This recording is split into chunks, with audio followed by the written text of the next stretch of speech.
मोहाली ਦੀ ਵੱਡੀ ਯੂਨੀਵਰਸਿਟੀ ਦੇ ਵਿੱਚੋਂ ਲੀਕ ਹੋਈਆਂ ਵੀਡੀਓਜ਼ ਤੋਂ ਬਾਅਦ ਵੱਡੇ ਖੁਲਾਸੇ ਹੋ ਰਹੇ ਨੇ। ਜਿੱਥੇ ਪੁਲਿਸ ਦੇ ਵੱਲੋਂ ਅਪੀਲ ਕੀਤੀ ਜਾ ਰਹੀ ਹੈ, ਉੱਥੇ ਹੀ ਉਸ ਮੁੰਡੇ ਦੀ ਫੋਟੋ ਅਤੇ ਵੀਡੀਓ ਸਾਹਮਣੇ ਆ ਚੁੱਕੀ ਹੈ ਜਿਸ ਨੂੰ ਕੁੜੀ ਦੇ ਵੱਲੋਂ ਵੀਡੀਓ ਭੇਜੀਆਂ ਜਾ ਰਹੀਆਂ ਸਨ। ਉਸ ਕੁੜੀ ਨੇ ਖੁਦ ਦੱਸਿਆ ਕਿ ਇਹ ਮੁੰਡਾ ਹਿਮਾਚਲ ਦੇ ਸ਼ਿਮਲਾ ਦਾ ਰਹਿਣ ਵਾਲਾ ਹੈ ਤੇ ਤਸਵੀਰ ਤੁਸੀਂ ਇਸ ਸਮੇਂ ਸਕਰੀਨ ਤੇ ਦੇਖ ਰਹੇ ਹੋ।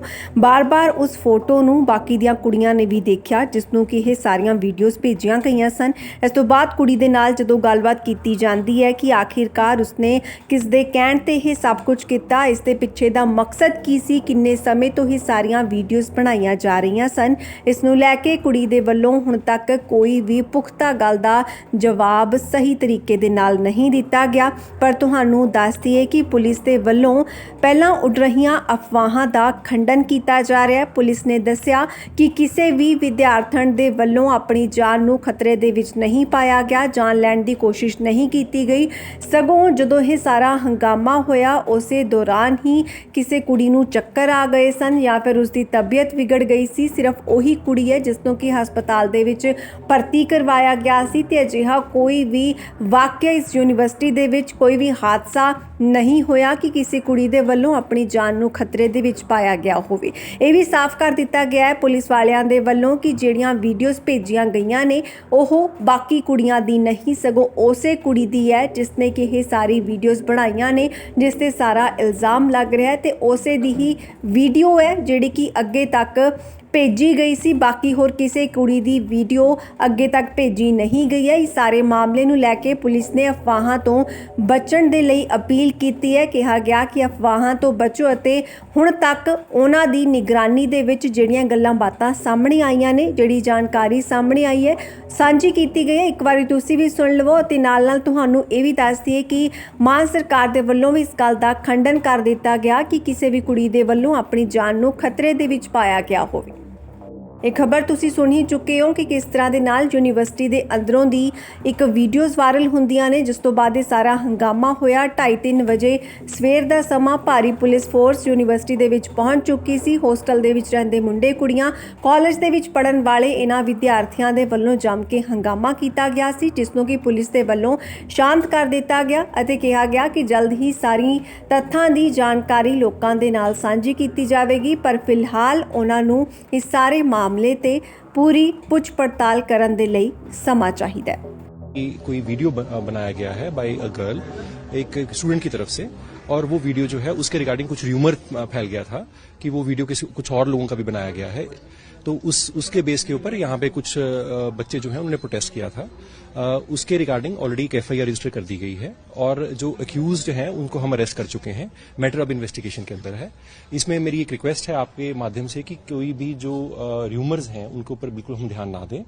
किसी भी की कोई डेथ नहीं हुई है यहाँ पे। इस तरह के कुछ र्यूमर्स मेरे नोटिस में आ रहे थे, कुछ वीडियोस इस तरह के वायरल हुए हैं। अभी तक मेडिकल रिकॉर्ड के मुताबिक हमारे नोटिस में ऐसी कोई चीज नहीं आई है। हमने ऑलरेडी FIR रजिस्टर कर दी है और एक जो है जो अक्यूज्ड स्टूडेंट है उसको हम ऑलरेडी अप्रीहेंड कर चुके हैं और हमारी तरफ से इन्वेस्टिगेशन स्टार्ट कर दी गई है। एक लेडी गजेटेड ऑफिसर जो है मैडम जो है उनको मेरी एक रिक्वेस्ट है medical record of all the students who were taken to hospital has been taken. Medical record of all the students is being taken on record. Doctor से हम ओपिनियन लेके उसके बाद में I'll be able to brief you better. देखिए मेरी एक request है, मैंने पहले भी ये बात कही कि आपके माध्यम से मैं सबको यही मैसेज देना चाहता हूं कि किसी भी किस्म की जो र्यूमर है उसके ऊपर हम ध्यान ना दें। ये जो भी है उस टाइम पे र्यूमर्स के कारण हुआ है। हमने कल रात को जो स्टूडेंट्स के साथ में भी इंटरेक्शन हुआ उनको भी हमने ये बात क्लियरली बताई कि र्यूमर्स के ऊपर ध्यान ना दें। जो फैक्ट्स हैं हम फैक्ट्स के बारे में बात करें। पूरा मामला खुल जाके कि होया किसी मैं brother my only request to you is कि we registered an FIR last night. हमने रात को ही FIR दर्ज करके हमने जो अक्यूज थे उनको अपनी कस्टडी में ले लिया है। इन्वेस्टिगेशन के लिए थोड़ा समय हमें दीजिए। इन्वेस्टिगेशन करके फोरेंसिक एविडेंस है और बहुत सारी एविडेंस है जो रिकॉर्ड पे लाने जरूरी है। शिमला का जिक्र आ रहा था कि लड़का शिमला का था, उसको भी अरेस्ट कर लिया है। सेक्शन थोड़ा section 354C। Only request to you is कि मैं आपके सामने अभी जस्ट पहुंचा हूं। हम रात को हमने FIR रजिस्टर करके इन्वेस्टिगेशन स्टार्ट किया है। Forensic evidence is being collected. Once that evidence comes on record I will come and brief you. किसी के लिए कोई शंका नहीं रहनी चाहिए। हम जो इन्वेस्टिगेट कर रहे हैं वो इन्वेस्टिगेशन कंप्लीट करके जल्द से जल्द सर ਤੁਸੀਂ ਇਹ ਥਿਉਰੀ ਤੇ ਵੀ ਕੰਮ ਕਰ ਰਹੇ ਹੋ ਕਿ ਇਹ ਕੋਈ ਡੀਪ ਕਨਫਰੈਂਸਿੰਗ ਹੋ ਰਹੀ ਹੈ ਕਿਉਂਕਿ ਅਗਰ ਇਹਨਾਂ ਕੁਝ ਚੱਲਣਾ ਡੀਪ ਕਨਫਰੈਂਸਿੰਗ ਦੇ ਪਿੱਛੇ ਹੋ ਸਕਦਾ ਤੁਹਾਨੂੰ ਲੱਗਦਾ ਇਸ ਥਿਉਰੀ ਤੇ ਕੰਮ ਕਰ ਰਹੇ ਹੋ बदनाम करने वाले ਕਿਉਂਕਿ ਇਸ ਚੀਜ਼ ਦਾ ਹੋ ਸਕਦੀ ਹੈ सबमिशन है। देखो आप सब आप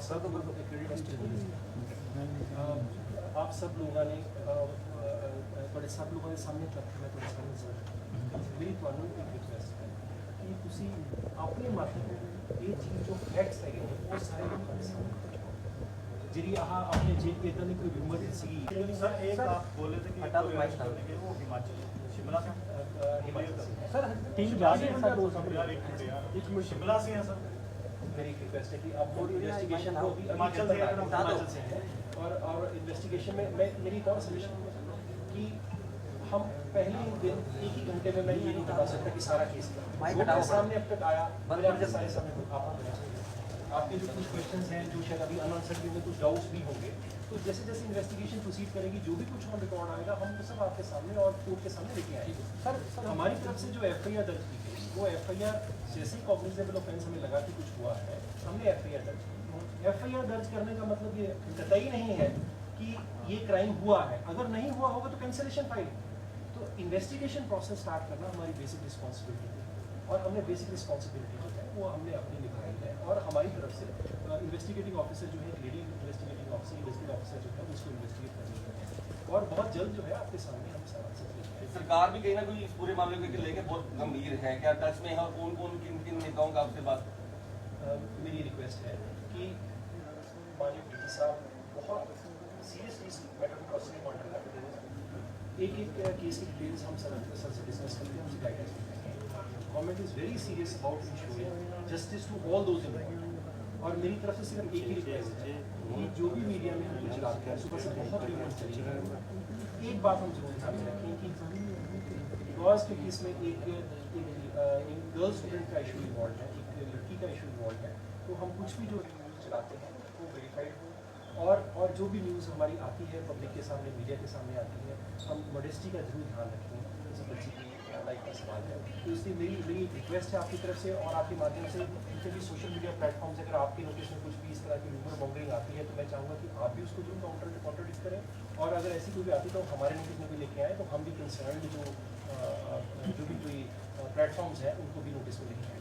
सर अभी तक जो इन्वेस्टिगेशन हो रही है उसमें कितने बंदों का एक लेडी का पता लगा उसके अलावा सिर्फ हिमाचल के लड़के का लगा इसके अलावा भी किसी का सामने आया है? नहीं, अभी तक सिर्फ 2 का ही रोल सामने आ रहा है और अब मैंने जैसे आपको पहले कहा कि इन्वेस्टिगेशन जो है एक कॉन्टिन्यूस प्रोसेस है, जैसे जैसे एविडेंस ऑन रिकॉर्ड आपकी चली जाएगी हमारे हम उसके हिसाब से आगे बढ़ेंगे। सर एक ऐसी बात सामने आ रही थी कि इस लड़की को भी कोई ब्लैकमेल कर रहा था कोई थर्ड पर्सन कि उसको वीडियो सेंड करने के लिए, ऐसा कुछ सामने आया? अभी तक की इन्वेस्टिगेशन ये नहीं हुआ है पर मैं फिर दोबारा से ये रिपीट करना चाहता हूँ कि हमारी जो ये प्रीलिमिनरी प्रेस कॉन्फ्रेंस थी वो सिर्फ इसलिए है कि जो भी र्यूमर्स अब तक चल रहे हैं उन र्यूमर्स के बारे में मतलब क्लियर हो जाए कि वो र्यूमर्स जो है वो गलत है। इस तरह के र्यूमर्स फैलने से आपके एडिटेड चैनल्स के थ्रू अगर लोगों को ये पता लगेगा तभी इस तरह के र्यूमर्स हो सकते हैं और आप सबसे अपील भी है कि इस तरह के र्यूमर्स को हम बिल्कुल सपोर्ट ना करें। अगर कोई भी ऐसी इन्फॉर्मेशन आती है हम रेगुलरली प्रेस ब्रीफिंग्स भी देंगे, हम प्रेस को इस इशू के बारे में एक अपील फिर से करना चाहूँगा कि जो भी कल से इंफॉर्मेशन बिना वेरीफाई के या डिस इंफॉर्मेशन मिस इन्फॉर्मेशन है उस मिस इन्फॉर्मेशन के बेसिस पे हम कोई भी राय ना बनाएं और कंक्लूजन जो भी होगा टाइम टू टाइम हम आपसे शेयर करते रहेंगे जैसे जैसे प्रोग्रेस करेंगे। तो इसी जो जैसे एसएसपी साहब ने कहा जो अब तक की सिचुएशन थी वो आपको बता दी है। कंक्लूसिव हम किसी चीज़ को अपनी तरफ से एज्यूम ना करें और कोई भी चीज़ असम्पशन से बिना वेरिफिकेशन के हम उसको प्रोपेगेट ना करें। This is my humble appeal. थोड़ा सेंसिटिव मैटर है, इंडिविजुअल लाइफ्स का भी मैटर है, तो इसको थोड़ा सेंसिटिवली हम इसको टैकल करते हैं। एक और पॉइंट मेरी तरफ से आपके माध्यम से सारे स्टूडेंट्स को एक स्पेशल मैं अपील करना चाहूँगा कि किसी भी सर्कमस्टांस में लॉ को कानून को अपने हाथ में मत लीजिए। आपका फ्यूचर है, हमारी तरफ से इससे हमारे लिए बुरा नहीं हो सकता कि अगर कोई स्टूडेंट अपने कानून को अपने हाथ में लेता है, कोई डिस्टर्बेंस आती है किसी तरह की, तो हम उसको बहुत स्ट्रांगली उससे डील करें। और हमारी अपील है सारे स्टूडेंट्स से कि हम ऑलरेडी इन्वेस्टिगेट कर रहे हैं, फ्री एंड फेयर इन्वेस्टिगेशन की जा रही है और इस केस में किसी भी र्यूमर पे विश्वास करके कोई भी स्टूडेंट जो है अगर कानून को अपने हाथ में लेता है रिक्वेस्ट है, सबके फ्यूचर्स हैं, हम लोग इस तरह का कुछ ना करें जिससे कि किसी इंस्टीट्यूशन के ऊपर बदनामी हो, किसी इंडिविजुअल्स की बदनामी हो, किसी का करियर खराब हो। मेरी आपके बात है ਸਰ ਰਾਤੀ ਜਿਹੜਾ ਪ੍ਰੋਟੈਸਟ ਹੋਇਆ ਸਟੂਡੈਂਟਾਂ ਦਾ ਉਹ ਤੇ ਲਾਠੀਚਾਰਜ ਵੀ ਹੋਇਆ ਜਾਂ ਭੰਨਤੋੜ ਸਟੂਡੈਂਟਸ ਨੇ ਕੀਤੀ ਹੈ ਜਿਹੜੀ ਉਹਨਾਂ ਨੂੰ ਜਿਵੇਂ ਗਲਤ ਖਬਰ ਮਿਲ ਗਈ ਸੀ अभी तक हमारे नोटिस में नहीं है, बट वी आर इन्वेस्टिगेटिंग। ਜਿਵੇਂ ਤੁਸੀਂ ਹੁਣ ਜਿਹੜੀ ਲਾਸਟ ਅਪੀਲ ਕੀਤੀ ਆ ਉਹ ਇਸ ਤਰ੍ਹਾਂ ਲੱਗਦੀ ਹੈ ਜਿਵੇਂ ਉਹਨਾਂ ਨੇ ਕਾਨੂੰਨ ਹੱਥ ਦੇ ਵਿੱਚ ਲੈਣ ਦੀ ਕੋਸ਼ਿਸ਼ ਕੀਤੀ ਹੈ मैं सिर्फ मेरी अपील यही थी भी जे इन्नी रूमर्स घुस आ रही भी जिथे कि मतलब अज सवेरे मैं कुछ ऐसे भी देख रहा सीगा भी 2 लोगों की डेथ ही हो गई। जे इस तरह की रूमर्स आ सकती हैं तो रूमर्स कल कोई होर फैल जाए, कल कोई मिसगाइड कर दे बच्चों को, बच्चे कोई गलत कोई चीज़ कर जाए। मैं एक प्रिलिमिनरी तौर के ऊपर अपने वालों अपील की है सारे स्टूडेंट्स को कि अपने करियर अपने करियर खराब ना करो। इन्वेस्टिगेशन चल रही है, मैं इतने स्टेशन था अपने इन्वेस्टिगेटिंग ऑफिसर जोड़े है स्टेशन पे है, जे उन्होंने कोई भी उन्होंने कोई एप्रीहेंशन लगती है, कोई डाउट लगता जाओ कोई एविडेंस देना चाहते हैं, असं इतने 24 घंटे अवेलेबल है। फोरेंसिक एक्सपर्ट्स ऑलरेडी आ चुके हैं, they are already examining the whole site. तो इस करके मेरी रिक्वेस्ट फिर थोड़े माध्यम नाल रखी सी भी जे किसी के मुख्य ऐसा कोई चीज़ करनी है तो वो साढ़े नाल आके डिस्कस कर सकते हैं, साढ़े को एविडेंस दे सकते हैं, असं इन्वेस्टिगेट करांगे। बट जो एक लीगल प्रोसेस अवेलेबल है तो आप कोई भी ऐसी चीज़ ना करिए जिसके नाल किसी का करियर खराब हो, किसी कोई प्रॉपर्टी में पब्लिक प्रॉपर्टी डैमेज हो, किसी की लाइफ। ਸਰ ਪੂਰੇ ਦੇਸ਼ ਤੋਂ ਇੱਥੇ ਪੜ੍ਹਦੇ ਬੱਚੇ ਕਿਉਂਕਿ ਪੇਰੈਂਟਸ ਬਹੁਤ ਪਰੇਸ਼ਾਨ ਹੈ ਇਸ ਸਮੇਂ, ਕੋਈ ਐਸਾ ਹੈਲਪਲਾਈਨ ਨੰਬਰ ਕੋਈ ਜਿਹਦੇ ਨਾਲ ਕੰਟੈਕਟ ਕਰਕੇ ਪਤਾ ਕਰ ਲੱਗ ਸਕੇ ਕਿ ਪੂਰੇ ਮਾਮਲੇ ਦਾ ਕੋਈ ਐਸਾ ਜਾਰੀ ਨਾਮ ਹੀ ਗੁਪਤ ਰੱਖੇ ਜਿਹੜਾ ਬੱਚਾ ਕਿਉਂਕਿ ਦੱਸਣਾ ਬੜੇ ਚਾਹੁੰਦਾ ਪਰੇਸ਼ਾਨ ਨਾਮ ਹੀ ਨੇ ਗੁਪਤ ਪੇਰੈਂਟਸ ਦੇ ਫੋਨ ਰੱਖਿਆ ਸਾਨੂੰ ਵੀ ਆ ਰਹੇ ਆ, ਸ਼ਾਇਦ ਤੁਹਾਨੂੰ ਵੀ ਆ ਹੀ ਰਹੇ ਹੋਣਗੇ, ਕਾਲਜ ਨੂੰ ਵੀ ਆ ਰਹੇ ਹੋਣਗੇ। ऐसा कोई जिहदे नाल पेरेंट्स कंटैक्ट कर सकन या कुछ है? बहुत अच्छा सुझाव है, मैं इन डेफिनेटली इंप्लीमेंट करके पर थोड़े माध्यम थ्रू इनके दूर रखा। ਜਿਵੇਂ ਕੋਈ ਬੱਚਾ ਵੀ ਗੁਪਤ ਜਿਹੜੀ ਇਨਫੋਰਮੇਸ਼ਨ ਦੇਣਾ ਚਾਹੁੰਦਾ ਹੋਵੇ ਇੱਕ ਪ੍ਰਾਈਵੇਟ ਤੁਸੀਂ ਕਰੋਗੇ ਕਿ ਨਾਮ ਗੁਪਤ ਰੱਖੋਗੇ ਜਾਂ मैं ये थोड़ा बहुत ही बढ़िया सुझाव जो है तो आप डेफिनेटली एक नंबर इधर क्रिएट करके शेयर कर देंगे, थोड़े माध्यम रख के शेयर कर देंगे। Thank you.